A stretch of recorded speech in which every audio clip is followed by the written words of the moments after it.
La idea de esta plática precisamente se refiere a esta última publicación, que es un pequeño folleto, podríamos decir, que surgió precisamente por esta necesidad de muchos profesores que de repente tienen que enfrentarse a situaciones muy diversas y complejas.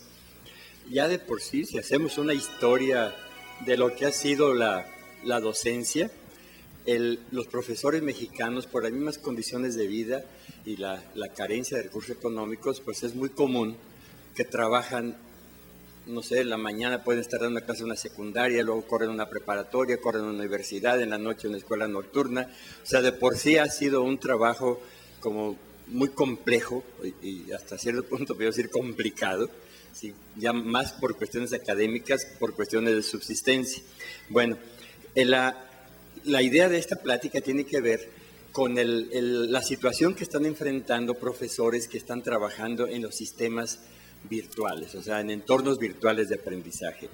Que decíamos, si de por sí ya viven una situación muy compleja, con tantas funciones que tienen que desempeñar, ahora además se ven involucrados en diversos ambientes educativos.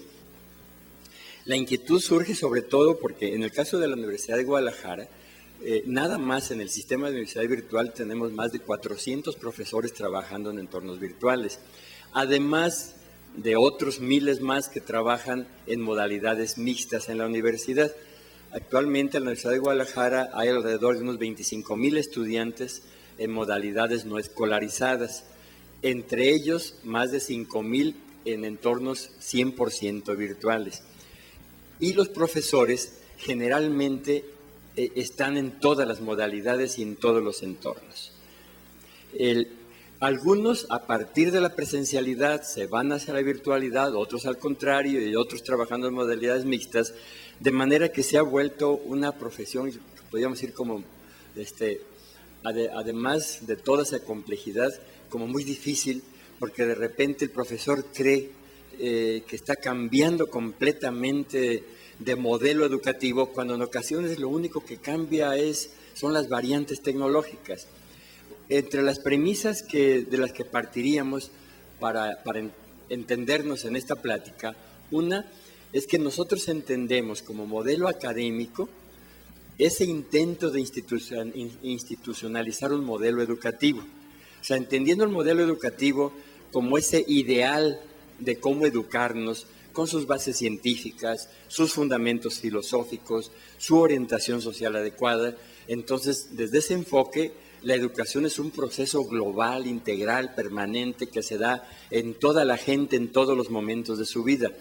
Y diferenciarlo de lo que es la educación institucionalizada, por la que las personas pasamos nada más un tiempo de nuestra vida y en algunos espacios, y algunos nunca pasan. Para darnos idea así como cuantitativamente del concepto, por ejemplo, en México creo que habemos algo así como más de 110 millones de mexicanos, pero metidos en las escuelas hay solo 30 en este momento. Eso quiere decir que cerca de 80 millones de mexicanos no están en las escuelas. Algunos estuvieron una parte de su vida y otros nunca estuvieron ni van a estar. Pero no por eso podemos decir que no están en un proceso educativo, ¿sí? A veces confunde porque tenemos una secretaría que se llama de educación y que se debería llamar dirección de escuelas, porque no es cierto que se encargue de la educación de los mexicanos, se encarga de las escuelas, pero no de la educación.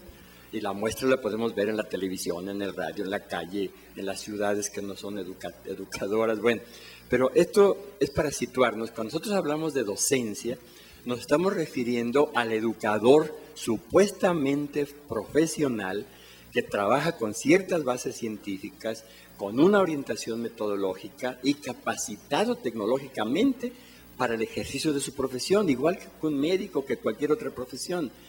O sea, basado en este concepto, entonces diríamos que educadores somos todos, pero educadores profesionales ya son menos, ¿sí? Por lo pronto, nada más en educación básica hay como 1,250,000 que es supuestamente profesionales.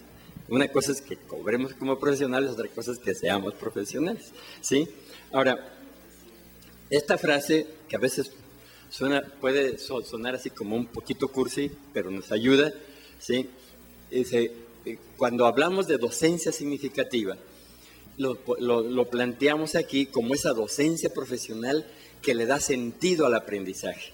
O sea, no podemos nosotros hablar de aprendizaje significativo si no está avalado, apoyado por una docencia significativa. Y en ese sentido, que tenga sentido para quien aprende. Ahora, por eso, esta frase decía, con sentido para la vida, que se manifiesta como una respuesta a quienes en sus deseos de aprender parecen decir, ayúdame a aprender, ayúdame a saber vivir. O sea, cuando una persona aprende por su gusto, él cree, él tiene la esperanza que ese aprendizaje le va a ayudar a vivir mejor.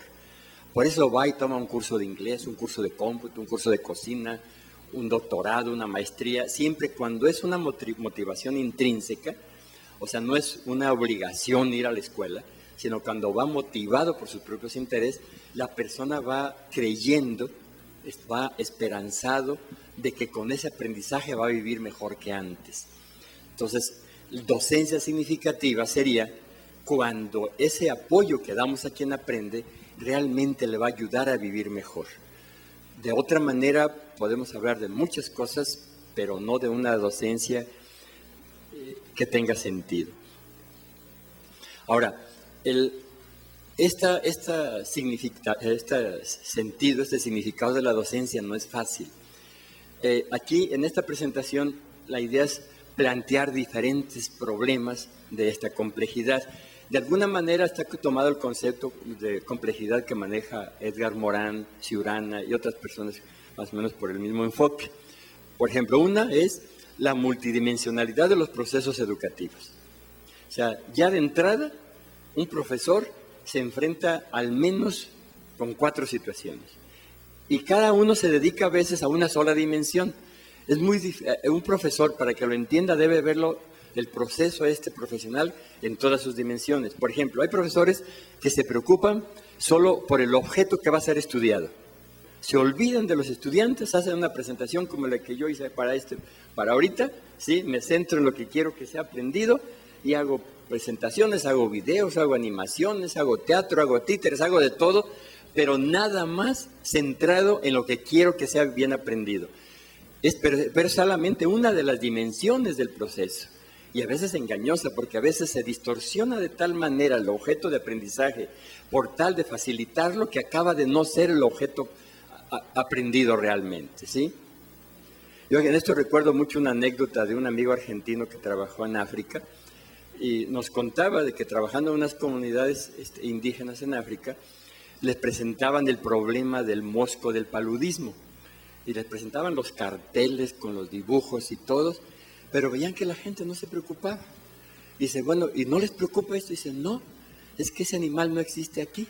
Dice, hay unos parecidos, pero así de pequeños. Porque ellos se los presentaban en una pantalla así como de 2 metros de grande, ¿sí? Ahora, esto que parece así como irreal, pero es parte de la realidad. O sea, que a veces nos esforzamos tanto en presentar el objeto de estudio que lo distorsionamos bueno, pero esa es solo una dimensión.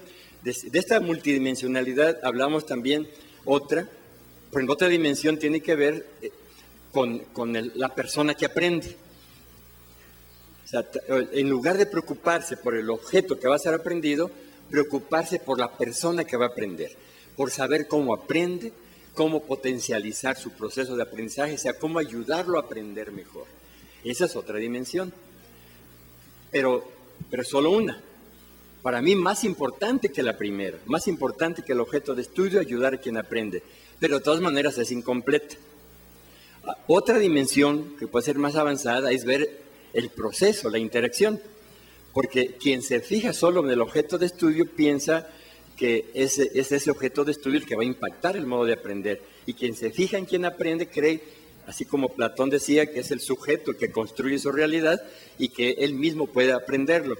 Pero ya en un proceso que puede ser más dialéctico, otra dimensión es qué relación hay entre quien aprende y lo que va a aprender. Entonces hay educadores que se preocupan más por propiciar este proceso. O sea, esta relación entre quien aprende y lo que va a ser aprendido. Ahora, estas 3 dimensiones pueden ser, desde mi punto de vista, las esenciales. Pero surge otra 4ª dimensión, que son las circunstancias en las que se aprende. No los procesos. Yo creo que parte de la confusión que tenemos en el uso de tecnologías es que confundimos las circunstancias. Las circunstancias es en qué tiempo, en qué lugar, con qué equipamiento. Y a veces cuando hablamos de modalidades, realmente lo que estamos cambiando son las circunstancias. O sea, cambiamos el lugar porque lo hacemos a distancia, cambiamos el tiempo porque usamos comunicaciones sincrónicas o asincrónicas, o cambiamos el contexto organizacional, pero no los procesos esenciales. Bueno, parte de la propuesta que en ese caso es que más que preocuparnos en el caso de la virtualidad por la tecnología, hay que cuidar esos procesos esenciales de propiciar estos ambientes y procesos educativos entre quien aprende, lo que va a ser aprendido, las relaciones entre quienes aprenden juntos, la relación con quien le ayuda a aprender, y ya las circunstancias pensarlas después. El problema con esto de la virtualidad es que hay instituciones que primero compran el equipo y las instalaciones y después piensan qué va a pasar ahí. Y a fuerzas quieren meter a los estudiantes. No es que compramos esta plataforma que nos costó muchísimo dinero, pon a los estudiantes que se metan a la plataforma. Y yo sé de casos de gente que gastó muchísimo dinero en equipamiento y que ahí están todavía los equipos. Y se pueden dar una vuelta a las escuelas para ver las bodegas llenas de computadoras inútiles que nunca supieron para qué era, o que el director le dio miedo a abrir la caja, porque no sabía qué pasaba si abría la caja de la máquina.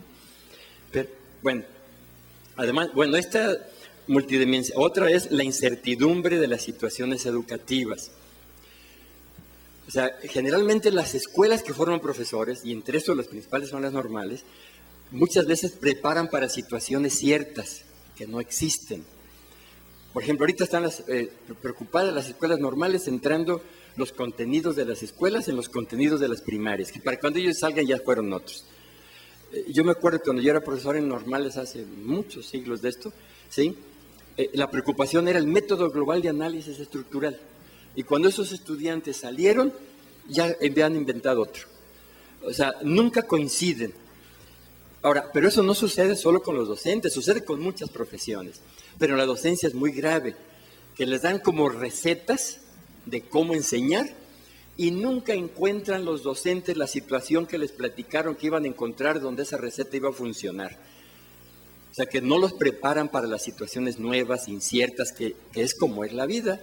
Ustedes tienen, yo creo que todos ustedes, es mucho esa experiencia, pueden hacer un plan de trabajo para sus estudiantes y ya cuando llegan al grupo brota un montón de situaciones y si el mismo curso lo prepararon para 10 grupos, en cada grupo van a suceder cosas diferentes. Entonces, para esas situaciones nuevas, inciertas, generalmente no hay preparación. Otro aspecto de esta complejidad es el carácter cambiante de las situaciones. O sea, las situaciones no solo son inciertas, sino que cambian.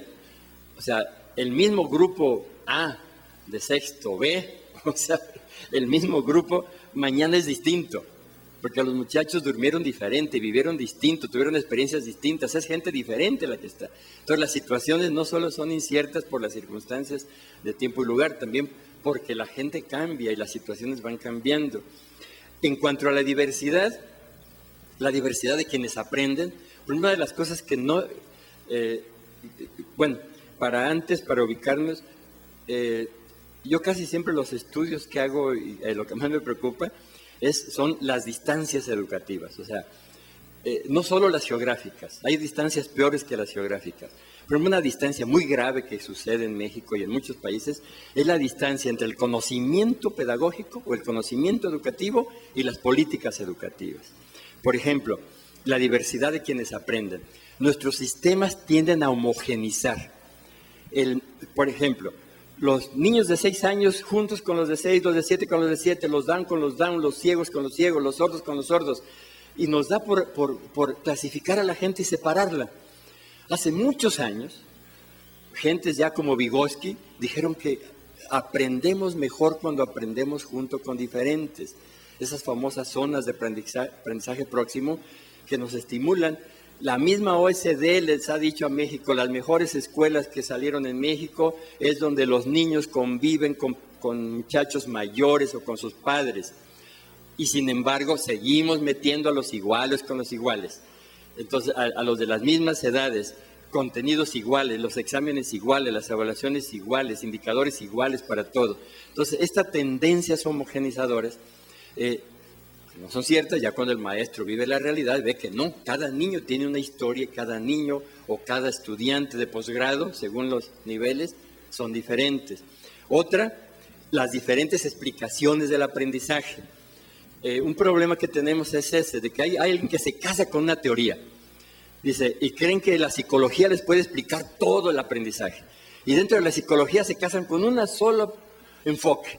O son solo conductistas, o solo cognitivistas, o solo gestálticos, o solo socioculturales, o solo psicoanalíticos. Y eso está peor. O sea, no solo se encierran en una ciencia, se encierran en un pequeño enfoque de una ciencia. Cuando el aprendizaje, además de explicaciones psicológicas, pregúntenles a los biólogos, pregúntenles a los neurólogos, a los sociólogos, a los antropólogos, tiene otros muchos modos de explicarse. Y eso también explica esa complejidad, las diferentes maneras de entender. Entonces, primera recomendación para enfrentar situaciones complejas: no le crean a ningún fundamentalista de las teorías del aprendizaje que creen que hay una sola explicación de cómo aprende la gente, ¿sí? Ahora, esta es otra de las grandes distancias que existen, la distancia entre la investigación de los aprendizajes y las prácticas. Por ejemplo, ahorita venía platicando con Edel sobre el COMIE. ¿Cuántas investigaciones habrá hecho el COMIE sobre el aprendizaje en todos sus años de existencia?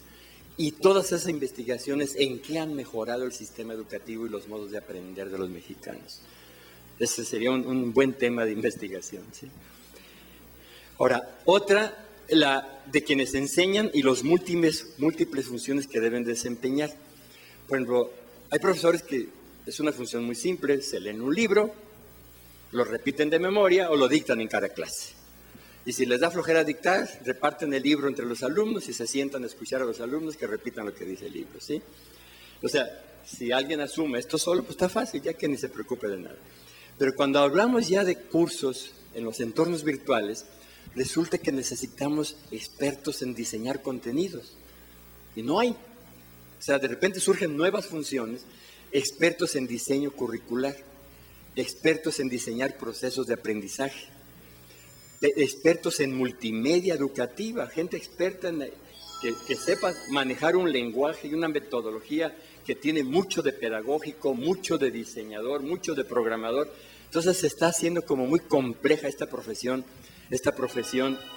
en los modos de enseñar. Bueno, estas son así como algunas de esas complejidades. En este esquema, para aumentar esta complejidad, esta plática parece así como que con el ánimo de confundir, ¿sí?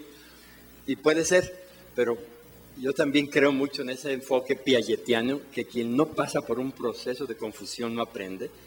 Por eso los niños mexicanos creen que en enero están aprendiendo a leer y escribir, y cuando llegan a la secundaria se dan cuenta que no sabían leer y escribir. Ya después llegan a los doctorados y se siguen dando cuenta de que fue falso el aprendizaje de la lectura y la escritura, porque como que repiten y repiten lo que el libro dice, pero no acaban de entender lo que dice ahí, ¿no? Bueno, en la formación de un profesor, y esto tiene que ver mucho con los programas que tenemos de capacitación, casi todos son fallidos.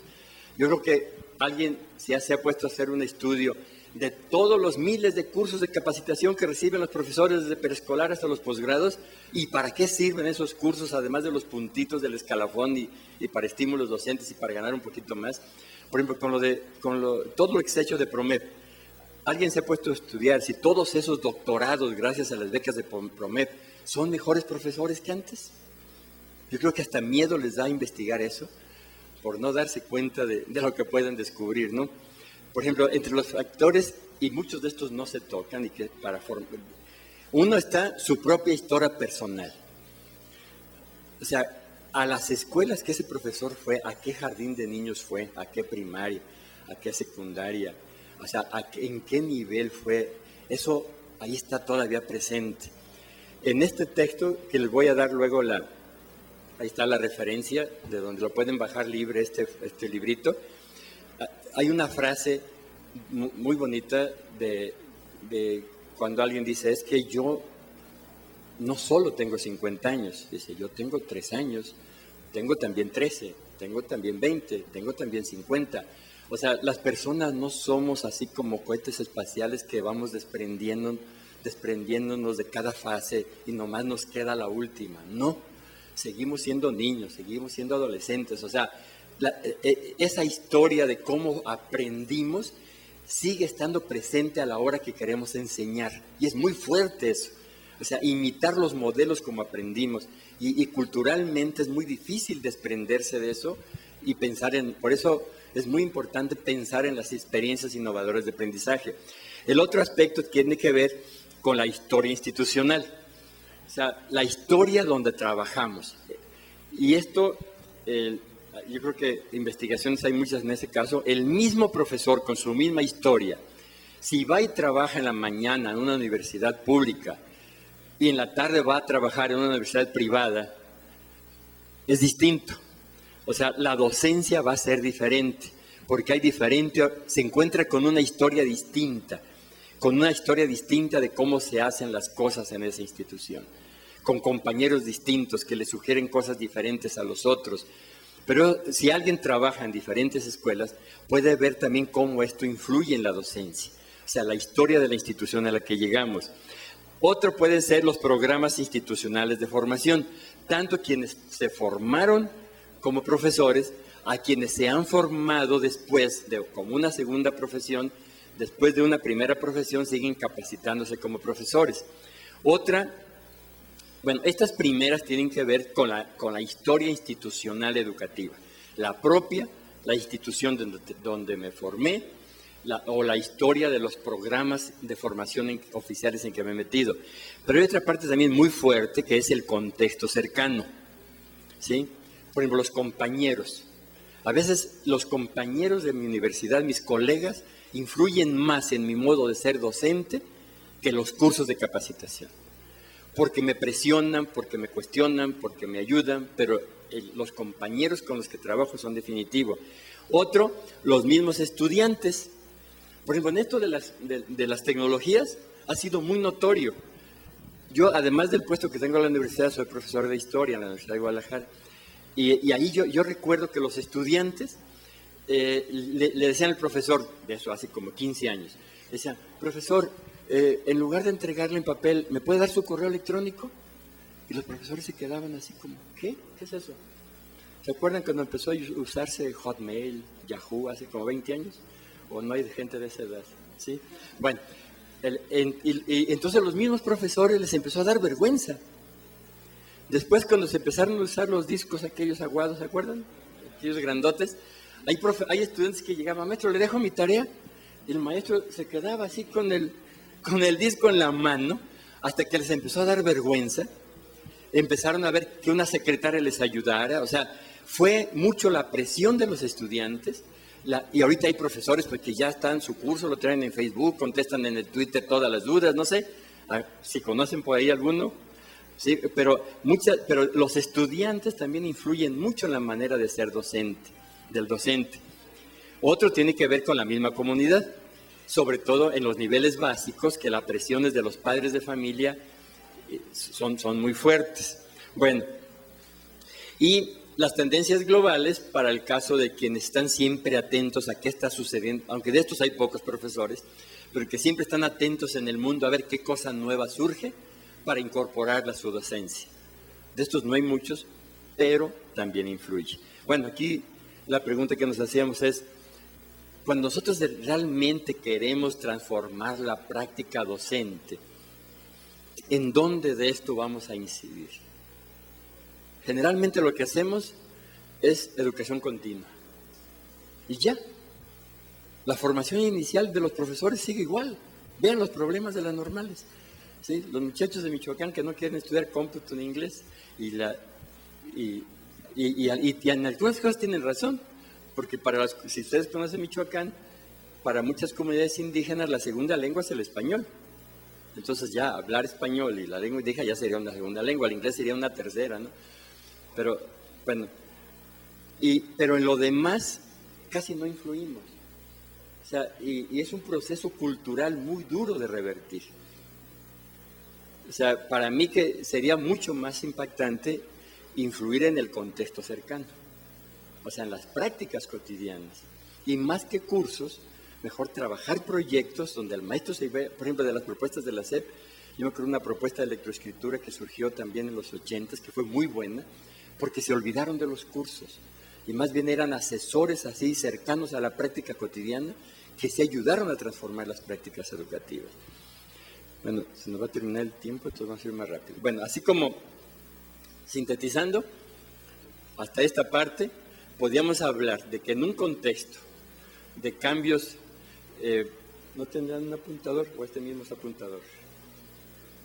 No, no es. Bueno, que en un contexto de cambios permanentes y desiguales, ¿sí? Y en un entorno así global, a propósito de la diversidad de perfiles docentes, entonces nos encontramos que con estas dos fases. Por una parte, que el profesor tiene ciertas cualidades personales aprendidas a lo largo de su vida, pero también otras que son competencias aprendidas muchas veces en cursos de formación o inicial. Con ese entramado de rasgos docentes, el profesor tiene que enfrentar diferentes situaciones, que para efecto de esta presentación yo lo ubiqué en tres. Uno, si empezamos de abajo hacia arriba, las modalidades. La modalidad áulica, que hay quien solo trabaja en un aula, las modalidades fuera del aula, que es la educación abierta, la educación a distancia, la capacitación para el trabajo, todo lo que está afuera, y la combinación de ambas. Pero esto en todos los niveles. Incluso hay profesores que además de trabajar en la universidad, trabajan en educación media y algunos incluso, por lo menos en Jalisco yo conozco, trabajan en una escuela primaria y en la tarde trabajan a nivel superior en posgrados, o sea que es parte de esta complejidad. ¿Y en qué ámbitos? En la familia, en la escuela y en muchos más ámbitos. O sea, como que la escuela es solamente uno de estos ámbitos. De estos puntos yo quisiera resaltar el cuadrito de en medio, cualidades personales y profesionales. Generalmente nosotros nos enfocamos oficialmente a las competencias profesionales. O sea, que el profesor conozca su disciplina, conozca las tecnologías, esté al tanto de los avances científicos, sepa propiciar ambientes de aprendizaje favorables, ¿sí? O sea, modificar el objeto de estudio para que sea mejor aprendido. O sea, nos centramos mucho en eso que sí puede ser aprendido en cursos cortos. Pero algo que a veces se olvida son las cualidades personales que incluso se les debería de pedir antes de ingresar a la universidad como docentes o antes de ingresar a una escuela normal, porque eso es más difícil de cambiar. Por ejemplo, la actitud. O sea, ustedes pueden hacer un repaso así de todos los profesores que han tenido en la vida y pueden acordarse en quienes desde al entrar al aula o al entrar al curso en línea ya lo sentían como amigable. O sea, una actitud así como de apoyo, de ayuda. Y ya desde el primer día decían, qué buen profesor me tocó. O sea, porque ya vieron en su propia disposición ayudar a aprender. Y desde el que llega amenazando desde el primer día, o el que llega hablando de su currículum impresionante, que al segundo día los estudiantes se dieron cuenta que era pura pantalla el currículum y que no era tan bueno como decía, ¿sí? Pero generalmente esa es la actitud. Y eso no se aprende en un curso. Eso a veces se trae de la historia personal o se aprende en la historia de los profesores que él vivió y que él quisiera imitar. Y generalmente se da de que los profesores más autoritarios suelen ser los más ignorantes, porque se cubren, a veces ponen una muralla para que no les pregunten ni les cuestionen, porque les da miedo el cuestionamiento. Bueno, otra de las actitudes tiene que ver, por ejemplo, con la intuición. Esa especie, como yo le llamo, como una especie de inteligencia escondida, como una inteligencia no consciente, como que hay algo aquí que funciona mientras nosotros, así como tenemos un consciente y un inconsciente, según el psicoanálisis, como que también la inteligencia tuviera diferentes dimensiones, y hay personas que sí tienen esa cualidad como de que el cerebro se encarga de estar pensando por ellos, y cuando viene una situación imprevista, tienen de inmediato la solución rápida. O sea, esa que tampoco es cosa de aprenderse en un curso de 40 horas, son cuestiones más bien como de experiencia, de ir como sintiendo que sigue, o la sensibilidad. O sea, esos profesores que perciben que el grupo está interesado o no, y entonces saben cómo hacer para remotivarlos, para incentivarlos. Y otro, que eso, una vez cuando yo empecé, hace muchos años, cuando yo era joven, me acuerdo que pidiéndole consejo a un profesor más viejo, me decía, cuando le dije, oye, pero ¿qué hago? ¿Qué método uso? Dice, mira, te voy a dar un consejo que te va a servir para toda la vida. El mejor método de un profesor es la vergüenza. Si a ti te da vergüenza contigo mismo, con los niños, con los demás, si te da vergüenza quedar mal, despreocúpate de los demás. Vas a ir aprendiendo todo muy fácil. Pero eso no, y eso tampoco se aprende en un curso. O sea, la vergüenza además tiene que ver con sentir orgullo por ser docente, ser orgullosamente docente. Y bueno, esas son también, Freire tiene un apartado de lo que él llama así como estas cualidades intangibles. Yo le llamo también los saberes intangibles, eso que no se ve, no se mide, que ningún indicador de PROMEP no lo va a poder medir, pero que es mucho más valioso. Y esto es igualmente válido en un curso áulico que en un curso virtual. Por eso el tema de la plática ahora es entornos complejos, porque la idea es trabajarse como en todas estas modalidades. Me dicen cuando falta un poquito, para no pasarme. Bueno, ahora yo quería dar tiempo que preguntaran algo. Este esquema, si quieren ustedes luego lo revisan con cuidado, va a quedar aquí la presentación y pueden tener acceso así al libro que por ahí está. Se habla como de conjuntar todo, o sea, todas esas actitudes, saberes y habilidades en diferentes situaciones y modalidades. O sea, en la primera columna está lo básico.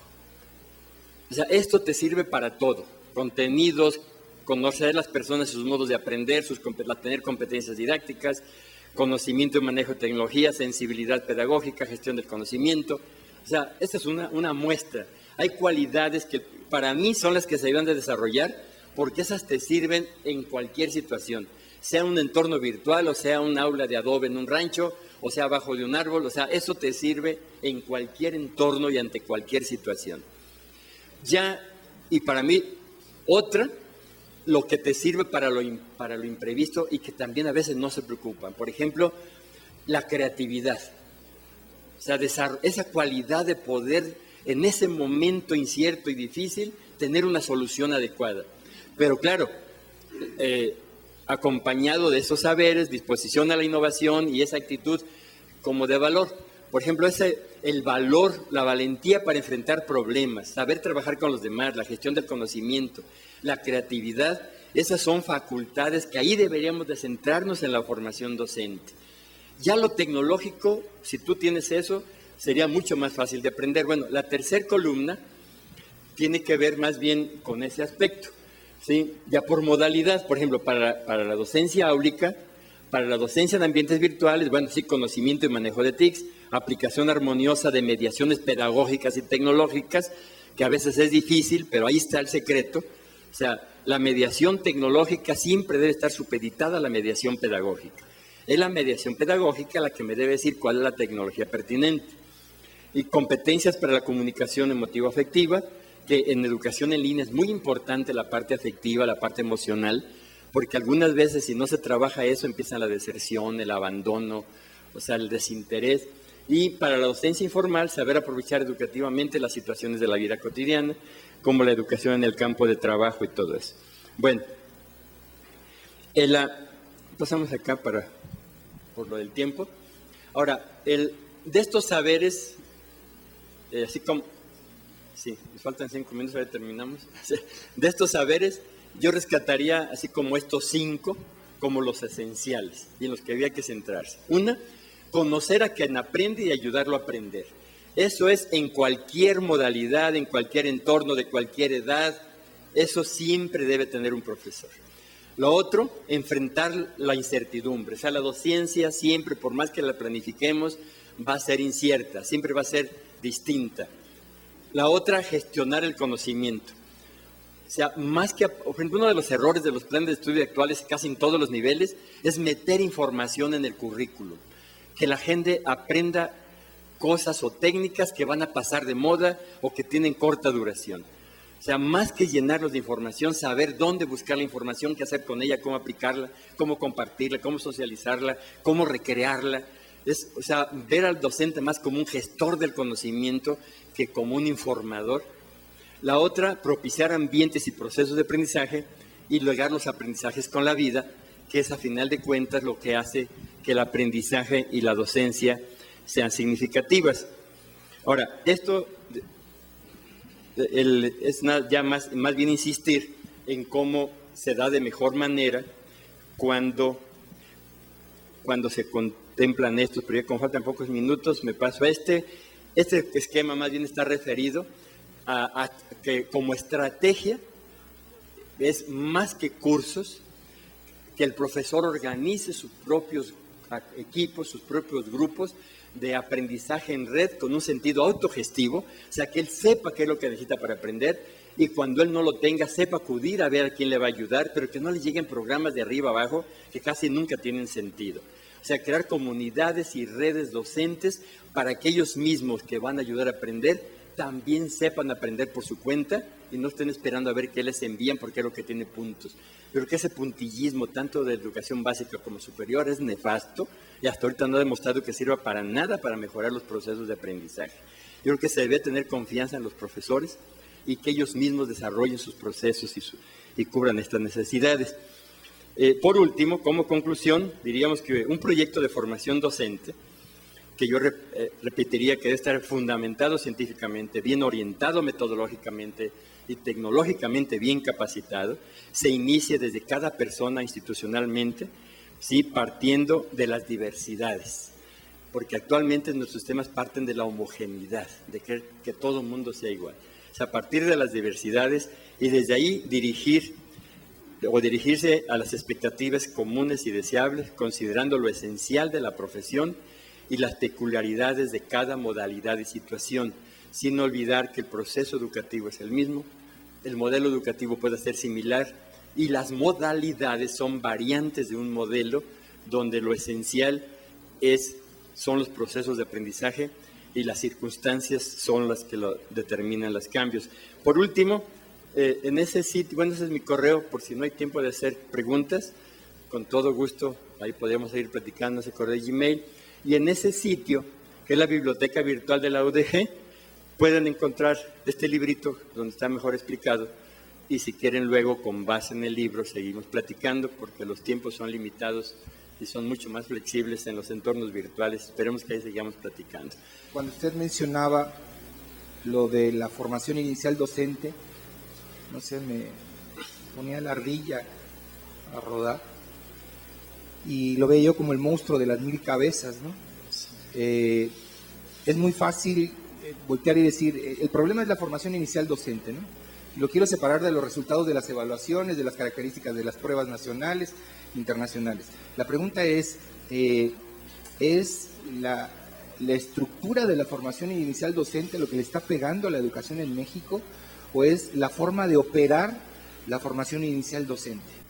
Miren, el problema, desde mi punto de vista, el problema de la formación inicial docente en México, en primer lugar está dedicada solo a formación, a la educación a nivel básico y normales. El primer problema que yo veo es el divorcio entre la educación básica y la educación superior en todos los aspectos, políticamente, económicamente, orgánicamente. Desde la SEP está separada, son sindicatos distintos, o sea, en México. Creo que este concepto era de don Pablo Salas Casanova, no hay un sistema educativo nacional, o en todo caso es un sistema asistémico, porque está fragmentado, o sea, no hay relación entre educación básica y educación superior, entre las universidades y las escuelas primarias. Hay ligeros intentos así como de ligarlas, pero ese es un problema. Ahora, si nosotros vemos, el problema no son las normales, es el sistema de formación docente en su totalidad. Como está ahorita, no funciona ni va a funcionar más así. Si sigue como ahorita, nunca va a mejorar el sistema educativo mexicano. Veamos así, lástima que es muy poco tiempo ya, pero el Sistema Nacional de Formación Docente se inventó en tiempo de Porfirio Díaz, que es aunque las normales existen desde las escuelas lancasterianas a principios del siglo XIX, pero es con Porfirio Díaz donde se institucionalizan las normales. Pero yo a veces les digo a los normalistas, les pasó lo que al ferrocarril. Don Porfirio lo dejó muy bien y ya lo echamos a perder en los 100 años siguientes, ¿no? Vean los trenes, del porfiriato estamos mejor que ahora. Bueno, pero ese era un modelo de formación docente, donde influyeron gentes como Rebsamen, como Torres Quintero, como Lobcher, o sea, como Carrillo, o sea, pedagogos muy destacados de final del siglo XIX. Pero ese modelo, que era muy urbano, tronó con la revolución y se crearon las normales rurales en los 20. Y ese modelo de normales rurales les hicieron creer a los muchachos que el país era que el gobierno era un gobierno revolucionario, que nos iba a llevar al socialismo en poco tiempo, y los muchachos se la siguen creyendo en el 2012. O sea, y esa sociedad que les dijeron ya no existe. Pero el modelo de normales rurales de los 20 es el mismo, no lo han cambiado. Un poquito lo cambió Torres Bodet en los 40, y se crearon después en los 60 las normales regionales, tipo Iguala, tipo Ciudad Guzmán, donde ya no eran como las anteriores, les dieron un cambio, y luego las experimentales, tipo Colotlán, y luego la pedagógica en el 79-80 para formar maestros. Pero el problema es, no sé acá cómo le llaman en Jalisco, le llamamos muéganos, ¿sí? Como que han ido pegándole pedazos así al muégano pero no quitan lo anterior. O sea, seguimos con normales porfiristas, normales rurales revolucionarias, normales de la Unidad Nacional de los 40, normales del reformismo echeverrista, normal, y la pedagógica que sale con López Portillo, pero entre ellas no se hablan, no se entienden. O sea, está muy fragmentado. O sea, para mí un gran problema es la falta de políticas nacionales congruentes, consistentes, que le den sentido al sistema como tal. O sea, no existe. El sistema de normales y de formación de maestros está así. A lo mejor soy muy pesimista, pero yo trabajé también en normales como 15 años, ¿no?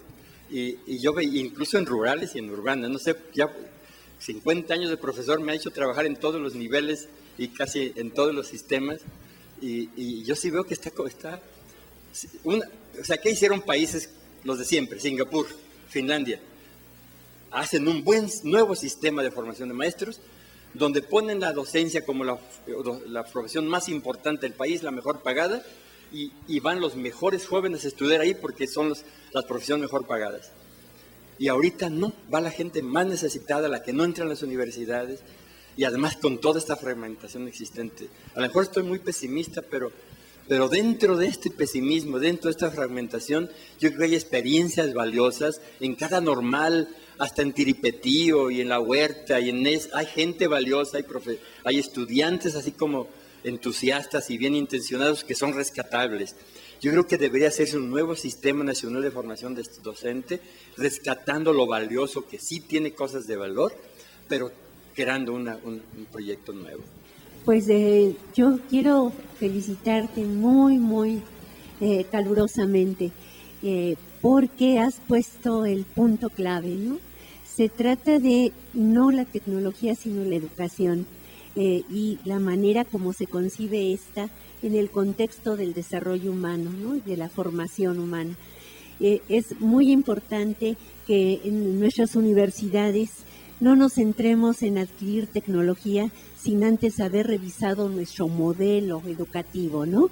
Un modelo para qué. Y eso es. Y es a partir de ese modelo educativo en donde surge esa necesidad del manejo de la tecnología, como se ha hecho en todas las épocas históricas, la tecnología como una mediadora de todo este proceso. Y algo que me gustó mucho que mencionaste es el hecho de que junto con los cursos, pero quizá más importante que los cursos de formación, es el entorno que debe de dar ese impulso a que se haga necesario el uso de un instrumento, de una herramienta. Hay en tu presentación cosas verdaderamente interesantes, que yo te agradezco mucho que las hayas planteado, y lo que queda aquí es esa reflexión profunda acerca de la significatividad del aprendizaje, de la enseñanza, ¿sí? Y esta cuestión de que es complejo, pero que dentro de lo complejo son espacios de vida que nosotros tenemos que aprovechar. Muchísimas gracias por tu participación. Quisiera terminar con una de las recomendaciones que la OECD, cuando los exámenes de PISA, que salimos tan mal medidos internacionalmente, la mejor escuela, creo que fue en el 9, el 10, no recuerdo, fue una escuela en una comunidad pobre de San Luis Potosí, donde lo que ven de diferente en esa escuela, recuerdo, son tres cosas. Una, que era una escuela donde los profesores se reunían cada fin de semana, no al chisme ni a la grilla, no, se reunían cada fin de semana para ver la problemática educativa e instrumentar medidas para la siguiente semana. Otra, que había buen ambiente, un contexto favorable, la llevaba, el director era respetado como líder académico, que eso es difícil en una escuela encontrar, pero ahí el director tenía autoridad académica, le hacían caso porque sabían que sabía. O sea, la autoridad académica, la armonía entre los profesores y los padres de familia, o sea que fue más importante para un aprendizaje, ahora sí, significativo, aún medido por la OCDE, que no todo lo mide bien, pero dentro de eso fue más significativo el clima escolar, el entorno, toda esa armonía entre profesores, padres de familia, influyó más en el aprendizaje que todos otros factores que a veces les damos más importancia. Bueno, pues eso sería todo. Muchas gracias.